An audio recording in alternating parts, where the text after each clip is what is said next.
Today I read an interesting article on Yahoo News, put out by Fortune and written by Dave Smith, titled, Susie Welch says Gen Z and Millennials are burnt out because older generations worked just as hard, but they had hope. I'll include a link to this article below. I encourage you to check it out. According to the author, Susie Welch said, younger workers face the same demanding schedules as previous generations, but lack the fundamental belief that hard work will lead to meaningful advancement. Well, my friends, I find this to be very interesting. I truly believe right now there are Americans who are frustrated because they are working incredibly hard, but their wages are not keeping pace with true inflation here in America. Some young people may be trying to save for a home, but they are watching the price of homes go up faster than they can save. Some young people may aspire to purchase a new vehicle, but they are watching the price of new vehicles rise faster than they are able to save. And some young people may not want to go into massive amounts of debt to purchase a vehicle or to purchase a home. Some may want to save up the 20% down payment for a home so they don't have to worry about PMI. Some young folks are working hard and they stand no chance at being able to buy a home in their area because they've already been priced out of the market. Some don't want to relocate because they have family and friends where they're currently at.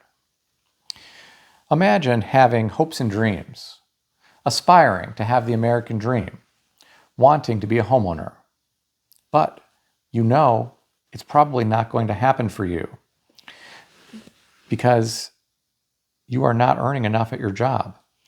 And even if you advance at your job, the higher rank positions still don't pay enough for you to afford a home where you live. That's the reality for some folks, especially on the East Coast or the West Coast in large cities. My friends, it is a struggle for some everyday Americans who are working hard and fighting an uphill battle. And I once felt a similar pain. When I graduated from college with my master's degree, I started teaching high school, and my starting salary was $29,000 a year. And I was paying for graduate tuition while I pursued my Ph.D. in the evening at an R1 institution. And so as you can imagine, there wasn't a lot of money left. And I decided I needed to work during the summer because I didn't earn enough throughout the academic year. So one summer, I got a job working at a concert venue, and I worked in maintenance. And I wasn't repairing things with a set of sockets or using a cordless drill or anything like that. Maintenance was a glorified term for trash cleanup. During the concerts, I would have to maintain the men's restroom. People who became intoxicated were not always careful when they used the toilet or the urinal. And so there were often big messes on the floor that I would have to clean up with a mop. Sometimes people would put stuff in the toilets and clog them and still go to the bathroom in them after they clogged them. And I would have to deal with that. At times during really popular concerts, the bathrooms would become insanely dirty and multiple toilets would overflow. And it was not uncommon to see toilet paper and human feces floating around in the water on the floor in these concert venue restrooms. I could not keep up with how inconsiderate some of the guests were being.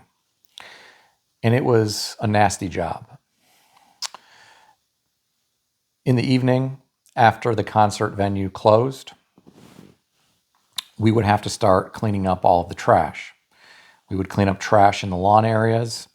We would clean up trash in the parking lots. I would have to empty trash from these large metal barrels that were used as trash cans. And I was often very tired, late at night and early into the morning. I don't know if any of you have ever worked a job where you were working incredibly hard until the sun came up. And that's what I was doing. And that was a difficult schedule, especially since I was accustomed to teaching high school during the academic year, where I would get off work at around 3:30 or 4. But now I'm working all night long until the sun comes up in the morning. And we couldn't leave until the job was done. So we might be able to leave at 5 a.m. We might be able to leave at 6 a.m. We might be able to leave at 7 a.m. It just depended on how long it took to clean everything up. One early morning, I was pulling a big trash bag out of a metal barrel, and it tore. And everything fell out, and nasty garbage juice splashed all over me. And I thought to myself, I can't believe I have to do this. I worked so hard at the factory for approximately 2 years to save money to go to college. I worked really hard in college. I graduated summa cum laude with my bachelor's degree. I only had one A minus.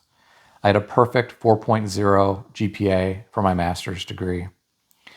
And I was working on a Ph.D. in the evening. And I had a professional job. And they expected me to dress professionally for that job. I was considered as a respectable member of the community because I was a high school teacher. Yet I didn't earn enough to be able to have a decent quality of life. So I had to do maintenance, trash cleanup, at a concert venue in the summertime. After that trash splashed all over me, I really questioned what I was doing. And I felt really disheartened by my current financial situation. I was just so down about life at that point in time. But I pushed through. I kept doing the job, even though I hated it. And I saw some light at the end of the tunnel. I knew if I could complete the PhD, then I could work towards getting a better paying job. And I also gave some consideration to finding another way to bring in extra income other than working maintenance at the concert venue. And I had a lot of motivation to figure out how to do that in short order because I didn't want to keep doing this horrible job. So I was driving around one day and I saw a for sale sign in the window of a rental property. And it was a 3-bedroom, 2-bath. I called up the owner because it was a for sale by owner. I looked at the property. He told me what it was rented for. He told me what the price was, and I did the math, and I knew it had great cash flow potential. But I didn't like some of the structural issues that the property had, and it needed a lot of cosmetic updates as well. And there had been evidence of water infiltration, various other things that made me not want to buy that particular rental property. But it got me thinking that I should look into other properties that may be on the market. And I did just that. I started looking around at other rental properties, and I ended up selling the car that I had at the time because it was paid off and it was a pretty nice car. And I made the decision then that I wanted to be rich and not just look rich, because I had a nice car and I looked rich, but I wasn't. I wasn't even living paycheck to paycheck. I had to work this horrible job doing maintenance. So I sold my nice car and I used that cash for the down payment on my first rental property because the bank wanted 20% down. And I bought that before I ever owned my own primary residence. I was living in an apartment at the time with 3 other guys that I knew from college, and we were splitting costs, trying to live as cheap as we could. So I bought the rental property, I did a light renovation, and I was able to increase the rent by securing new tenants, and I was able to cash flow pretty strong. And I was able to make extra payments toward the principal each month. Eventually, I purchased another rental property and then another. I never had to work that horrible maintenance job again at the concert venue. But life could have turned out differently. I could have stayed teaching high school, earning a relatively low salary, and I could have continued working at that concert venue every summer for years. But I'm glad that I was able to find a different path. So I share this story with everyone today, especially any young people who might be watching, because there's always hope. And if you feel hopeless right now, you may have to simply get creative and look for a different path.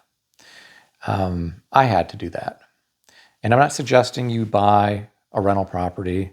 That's incredibly risky. And a lot of people are not effective property managers. And it can really interrupt your life. I had to deal with a lot of things. I had somebody that shot himself accidentally. I had to deal with bed bugs. I had to deal with a flood. I had to deal with a sewer drain backup. I had to deal with a fire. I had to deal with rodent infestations, with termites. The list goes on and on. And a lot of those things were expensive to deal with. Fortunately, I had an emergency fund to rely on, but not everyone does. So it's not for the faint of heart. But you may be able to find a different path forward if your current situation is bleak. So I hate to hear about young people who have lost hope, as described in today's article. But I think young folks who feel that way may need to consider a different direction. I'm curious what you folks think about all this. Share your thoughts in the comment section below. If you enjoyed this video, consider subscribing to the channel. I want to extend a special thanks to everyone who has subscribed to this channel. I want to also thank all of my channel members. If you would like to become a channel member, there is a link in the description beneath this video. You can read more about the different membership levels. Please also check out some of the great books I suggest you consider reading in the description below. I've included Amazon affiliate links to these books. As an Amazon associate, I earn from qualifying purchases. Stay healthy and wealthy. I'll see everyone in the next video.